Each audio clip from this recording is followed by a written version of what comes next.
예, 법무부 검사징계위원회가 오늘 새벽 윤석열 총장에 대해서 정직 2개월의 처분을 내렸습니다. 오늘은 이 얘기 나눠볼 텐데요. 김수민 시사평론가 이어서 함께해 주실 거고 이호영 변호사 다시 모셨습니다. 어서 오십시오. 네, 안녕하세요. 예, 일단은 두 분께 간략하게만은요. 이 정직 2개월 처분에 대한 그 두 분의 평가를 좀 먼저 듣고 싶습니다. 일단 어떻게 보고 계십니까, 이호영 변호사께서는? 네, 그 징계위에서 여러모로 고민을 많이 했을 것이라고 예상돼요. 네. 이제 지금 이런 징계 처분이라는 거는 행정법상 그 불이익한 처분이고 그 불이익한 처분은 항상 이게 과잉 금지 원칙이 적용되거든요. 그래서 네. 너무 과도한 처분을 했을 때는 이제 나중에 그런 행정소송이 제기됐을 때 취소가 될 수 있어서 예. 아마도 이제 어제 징계위가 오래 걸린 이유는 이런 뭐 증인 신문도 했고 그다음에 이제 어떤 처분 사유가 있는지 징계 네. 혐의에 대해서 사실관계를 파악하기 위해서도 오래 걸렸지만 네. 그 증인 신문 끝나고 나서 그러면 어느 수준의 징계 의결을 할지에 대해서 위원들 간에 아마 상당한 격론이 오갔을 겁니다. 네네. 네, 그래서 처음에 나왔던 것처럼 무슨 해임이나 면직 이야기 그 의견을 낸 위원도 있었을 테고 예. 그다음에 뭐 정직 6개월 해야 된다라는 위원도 있었다는 걸로 들리지만 예. 어쨌든 정직 2개월로 한 것은 이러한 뭐 여러 가지 그 네 가지 혐의가 인정된다 하더라도 네네. 그러한 혐의에 비해서 너무 과도한 징계 의결을 했을 때에는 법원으로 갔을 때 패소한다라는 예. 그런 고려를 했을 때 그렇다면은 적정한 징계 수준은 정직 2개월이다라고 이제 위원들 간의 합의가 있었던 것 같습니다. 뭐 이 개월수에 따라서 또 어떻게 달라지는 거지에 대한 뭐 모르겠습니다. 분석은 저희가 따로 하진 않을 텐데 그러니까 어쨌든 말씀 들어보니까 징계 수위에 대한 이견이 있어서 굉장히 논의하는 시간이 길어졌고 그 논의 중에는 혹시 앞으로 있을지 모르는 어떤 집행정지 신청에 대한 대비 이런 것들을 생각하고 이런 결론을 내린 거 아니냐 이런 분석도 있던데 거기 이제 동의를 하시는 거네요. 그렇죠. 말씀하세요. 이제 뭐 집행정지 신청을 윤석열 총장 측에서 할 거는 불보듯 뻔한 일이잖아요. 네, 지금 아직 뭐 하진 하겠다고, 않았습니다만 네. 하고 있고. 예. 그러면 집행정지 신청을 하면은 행정법원에서 판단을 할 텐데 이 처분 등의 어떤 효력이나 절차의 속행으로 인해서 회복하기 어려운 그런 손해가 있을 것이 인정되는 그리고 그런 회복하기 어려운 손해를 예방할 긴급한 필요가 있는지 여부 이것을 이제 재판부에서 판단하게 되는데 만약에 예를 들어서 면직을 했다거나 아니면은 뭐 정직 6개월 이상의 중징계를 하면 회복하기 어려운 손해가 있다라고 인정될 여지가 크겠죠. 근데 그것에 비해서 정직 2개월이면 좀 애매한 것이 어쨌든 2개월 지나면 복귀하지 않겠습니까? 그러면은 행정법원 입장에서는 이 정도면 윤석열 총장 측에서 수인 좀 받아들여야 되는 거 아니냐라고 좀 판단을 할 여지가 있어서 그 이전에 그 직무 배제 결정을 했을 때 그 집행정지가 인용됐지 않았습니까? 그때와 비교했을 때는 법원에서는 그때와 비교해서는 집행정지 신청, 윤석열 총장이 제기할 집행정지 신청을 받아들일 가능성은 조금 낮아졌다. 이렇게 볼 수 있을 것 같습니다. 더 여쭙고 싶은데 평론가님께도 드려야 돼서 일단 어떻게 좀 평가하세요? 네, 법무부에서 징계 사유로 들었던 것들을 살펴보면 그중에 한두 가지가 진짜라고 했을 때에도 굉장한 중징계가 내려질 만한 것들이 있습니다. 수사라든지 감찰을 방해했다 이런 징계 사유가 있었는데 근데 거기에 비해서는 정직이죠. 정직 2개월은 좀 가벼운 것은 아닌가 그런 생각이 한편으로 들고 이거는 뭐 저는 특별히 이상한 일이라기보다 의뢰 있을 수 있는 일인데 세간의 인식 수준을 의식한 고려한 결정이었을 것이다라는 생각도 듭니다. 그러니까 뭐냐면 예를 들면은 이제 정직 4개월 이상이라든지 해임까지 이르는 이런 정도의 징계라면은 굉장히 무겁다. 라고 보통 이제 인식을 할 수가 있겠고요. 감봉인 경우에는 이건 가벼운 징계다 이렇게 인식이 될 텐데 좀 그 사이에서 균형추를 맞춘 게 아닌가 그런 좀 느낌이 들고 그다음에 이제 정한중 위원장 같은 경우에 나오면서 어떤 질책에 대해서 달게 받겠다라고 얘기를 했거든요.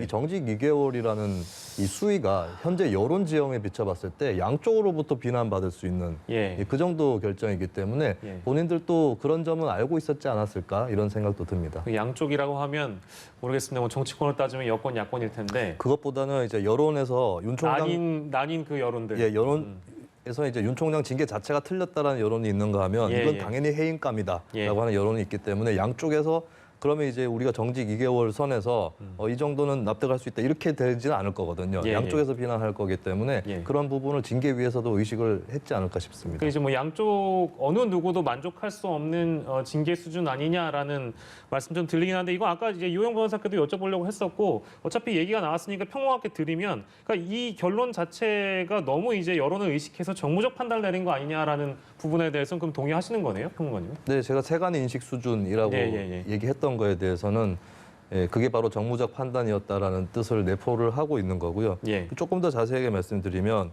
이번에 그 징계위에서 그 인정이 된 게 있고 불문에 붙인다는 게 있고 무혐의로 판정이 난 것도 있고 한데 네. 인정이 된 것만 봐도 채널A 사건에 대해서 수사, 감찰 이런 것들을 방해했다. 예. 그리고 정치적 중립 의무를 위반했다. 이런 부분들이 인정이 됐거든요. 그리고 이제 그 사찰 문건이라고 주장이 되기도 했었던 재판부 문건에 대해서도 네네. 물론 이게 법정에서 불법이다라는 판결을 받은 건 아니지만 네. 부적절했다고 인정을 한 거거든요. 근데 거기에 비해서는 정직 2개월은 좀 가볍지 않은가. 예. 그렇게 본다면 어느 정도 그런 대중의 시선이라든지 이런 것들도 고려를 해서 파장을 최소화할 수 있는 선을 찾은 거 아닌가 그렇게 보여지고 그리고 오늘 나온 보도에 따르면 여기 위원 중에서 대검의 이제 신성식 대검 그 반부패 강력 부장이죠. 신성식 부장 같은 경우는 의견을 내지 않았다고 합니다.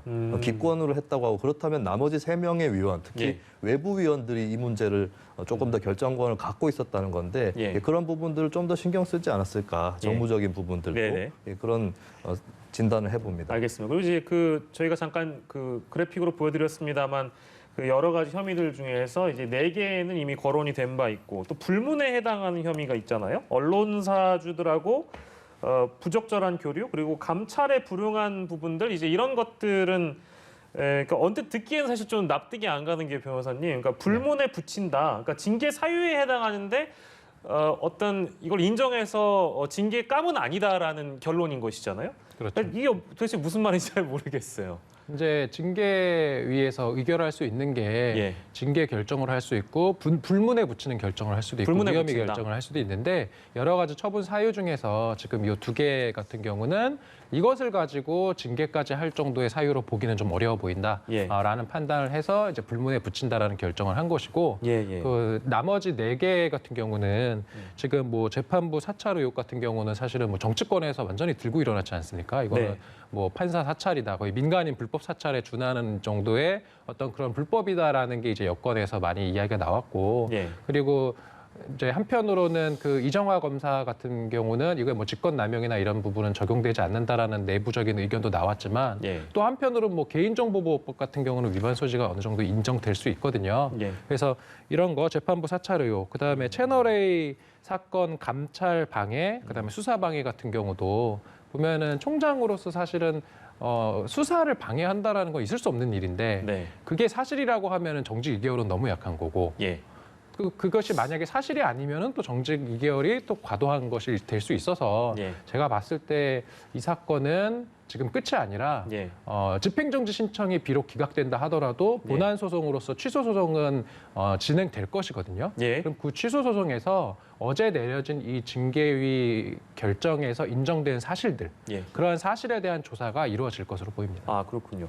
그 이제 요 내용을 이제 마무리하고 저희가 다음 절차로 넘어가야 되기 때문에 조금 빠르게 할 건데 요것만 마지막으로 변호사님께 여쭙고 다음 절차로 좀 들어갈게요. 그러니까 잠깐 앞서 말씀하셨습니다만 추미애 장관도 사실은 뭐 징계 청구하면서 직무 배제 당시에 말이죠. 그때도 여러 가지 혐의를 얘기하면서 불법 사찰이라는 단어도 등장했었고 그리고 직무를 수행하는 것이 더 이상 용납될 수 없다 이런 판단이었잖아요. 근데 이제 결론은 2개월 정직에 준하는 2개월 정직입니다. 그러니까 그게 결과적으로는 직무를 수행할 수 없는 정도라고 이제 국민들은 받아들여야 되는 것인지 이건 딱 2개월 정지 정도로만 받아들여야 되는 건지 처음에 제시한 무게와는 너무 다르다라는 이제 평가들이 많이 나오는 것 같아서요. 어떻습니까? 거기에 좀 부연해 주신다면? 그러니까 저도 그 생각이 좀 들어요. 이 지금 4가지 사유, 특히 저는 뭐 재판부 사찰 이런 거는 또 어찌 보면 검사들 입장에서는 그런 재판부의 어떤 그런 재판을 지휘하는 스타일이나 이런 거를 좀 참고하기 위한 자료라는 또 말을 해서 그것도 뭐 일리가 전혀 없는 말은 아닌 것 같은데 지금 뭐 채널A 사건의 감찰을 방해했다. 관련된 증인으로 지금 그 한동 그 감찰부장이 감찰부장? 실제로 증인으로 나와서 자기가 감찰 방해를 당했다라는 진술을 했을 거예요. 네. 그러니까 지금 사실로 인정된 거고 예. 또 수사 방해 같은 경우도 이게 진짜라고 하면 총장으로서 해서는 안 되는 일이어서 네. 이러한 혐의가 맞다고 하면은 사실은 해임이나 면직 감인데 예. 지금 나온 것은 정직 2개월이어서 이게 정무적인 판단을 한 것이 아니냐라는 뭐 분석도 해주셨는데 예. 제가 봤을 때는 법률적인 분석을 더 많이 한 걸 거예요. 이게 어차피 윤석열 총장에서 소송 제기할 거고 행정소송 가면은 예. 행정법원에서 판단하게 될 텐데 예. 지금 나오는 이 4가지 사유에 대해서 징계위에서 조사한 정도의 사실관계 확인만 가지고 네. 검찰총장을 해임 또는 면직시키는 것은 나중에 취소 소송에서 법무부가 패소할 수 있는 예. 그런 빌미를 제공할 수 있다라는 법률상의 판단. 왜냐하면 지금 어제 징계위원들이 다 법률가들 아니겠습니까? 예. 그러면은 이거는 해임이나 면직까지 했다가는 행정소송에서 패소한다.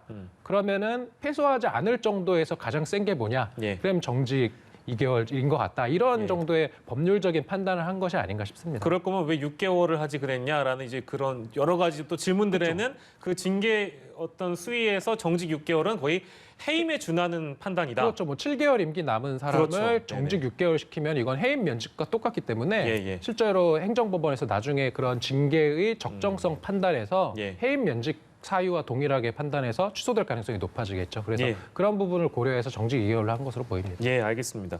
이 얘기는 이 정도로만 하고 이제 앞으로 절차가 법무부 장관이 대통령께 제청을 하고 대통령이 재가를 하면 이제 효력이 발생하는 겁니까? 근데 지금까지 현재 상황은 이제 추미애 장관이 제청을 했는지 안 했는지 아직까지 들리고 있지는 않는 것 같아서 이제 네. 앞으로의 절차를 좀 설명해 주신다면요.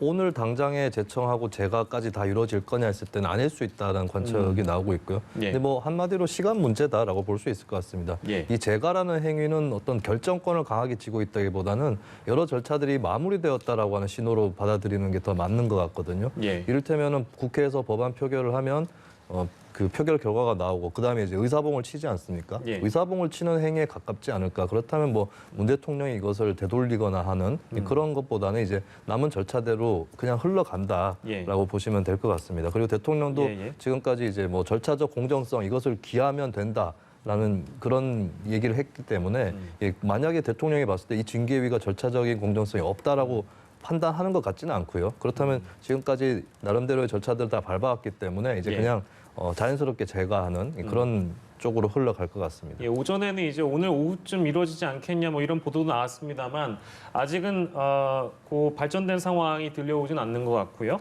자 그리고 이제 이런 보도들이 많이 있더라고요. 2개월 동안 직무가 정지가 되니까 이른바 뭐 권력형 비리 수사라고 해야 되나요?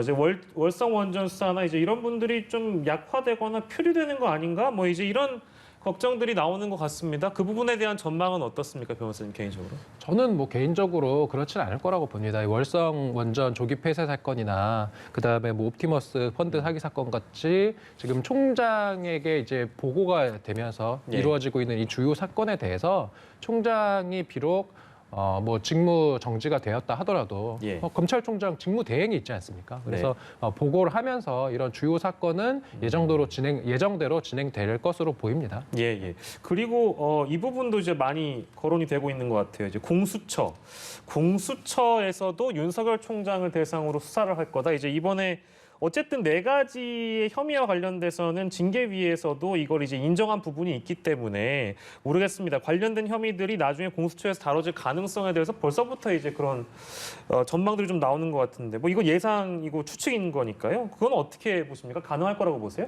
네, 수사 자체는 가능할 수 있죠. 공수처 같은 경우는 다른 기관에서 수사를 하다가도 고위공직자가 나온다는 사실이 인지될 경우에 공수처로 사건을 이첩을 하게 돼 있기 때문에 예. 윤 총장뿐만 아니라 고위공직자라면 공수처에서 뭐 사건은 수사할 수 있고 이제 출범 시기하고 미뤄서 보면 윤 예. 총장에 관련된 혐의들이 공수처에서 다뤄질 거다. 이거는 뭐 충분히 할 수 있는 그리고 어쩌면 평이한 예상일 수도 있겠습니다. 예, 근데 이제 예. 공수처 1호가 될 거다. 이런 식으로 얘기하는 것은 좀 바람직하지 않다. 예. 그러니까 공수처에 명분이 있다면 어떤 특정한 사람을 조사를 하거나 이런 걸로 맞춤형으로 만들어진 조직이 아니라 고위공직자 수사 일반에 대해서 그 대안으로 만들어진 것이 공수처라면 뭐 누가 1호로 수사받을 거다 이런 식으로 얘기하는 것은 좀 생산적이지 않은 또 대중의 오해를 부를 수 있는 그런 논의인 것 같습니다. 예.